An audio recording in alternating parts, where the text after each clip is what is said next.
in one of the concluding slides, you mentioned that general perception of heritage conservation is somewhat anti-progress and anti-development. And I think Joe May also mentioned that the Tanjong Pagar example where we have kept the shop houses, but we have allowed the functions to evolve, many of which became sort of cafes, restaurants. From the Heritage Board, we often get comments that there are this loss of the intangible cultural heritage that's associated with the built spaces. Maybe I'd just like to maybe seek comments, including Kevin. I think, for example, Kelvin, you're familiar with Tiong Bahru, and there are also many such comments about loss of traditional businesses in the area. So maybe some comments from the people.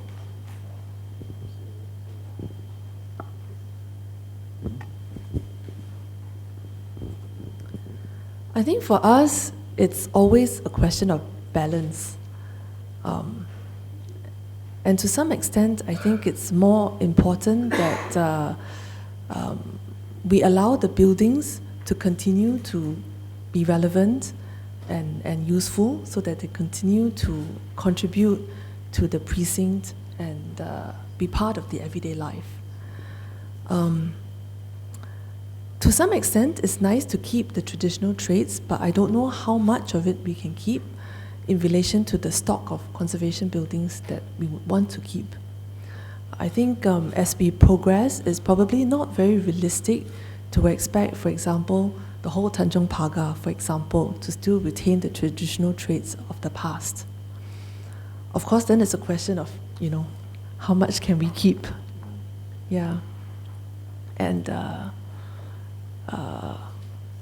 how blunt we want the levers to be. I think in this part, Mr. Chong mentioned about Kampong Glam placemaking. I mean, we'll share with you the dilemmas we face with Kampong Glam in particular. For example, Arab Street to us is very important. It is, from what we know, the oldest intact shopping street in Singapore. You come to Singapore, you go to Arab Street to buy fabrics. I mean, you come from KL, Penang, Jakarta, you come to the Arab Street. But that trade has a life of its own that is beyond planning. It's tied to bigger economic movements in Singapore. So what should we do? Similarly, the restaurants in the area, I mean, Kampong Glam is known for its historic array of halal food of different cuisines. Between a traditional biryani restaurant or a modern halal cafe or something else, where's the balancing point?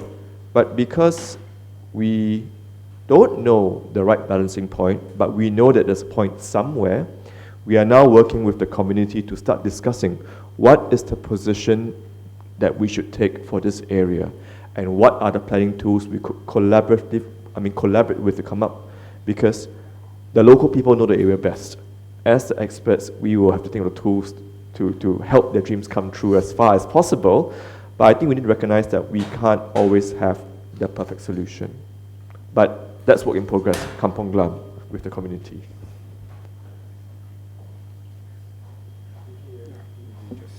Maybe just to add on, I think what you're talking about is gentrification and how it displaces original usage and communities out of the neighborhood. I think Singapore, back in the 60s and 70s, because of the large-scale urban renewal carried out, I think that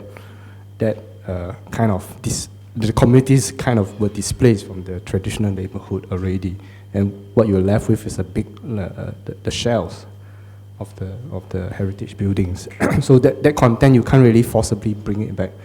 But I think what Kelvin says is the place management is one good, definitely a positive development. At least from then on, after notwithstanding the gentrification, what happens next, and can the process of change be more guided and involve the community much more, rather than compared to the way maybe in 1670s it was very much done in a top-down manner. And I think a very important aspect of, okay, you have lost that connection with this, the physical connection with this intangible heritage already, but there's nothing stopping us to carry out research in this area, and try to recover it from oral history and other forms of documentation, you know, and then promote it and celebrate it. And I think, I mean, we can, I think what's interesting for me is we can see different countries and different cities taking this, weighing the importance of this. For example, in Georgetown, I think it's just trying to do something quite different, with which the conservation movement is pretty much from a ground up situation, you know, and I think over there they're trying to manage this process of gentrification as well, and celebrating the more intangible heritage. So not to give away too much of what Selma is going to speak about tomorrow. Yeah.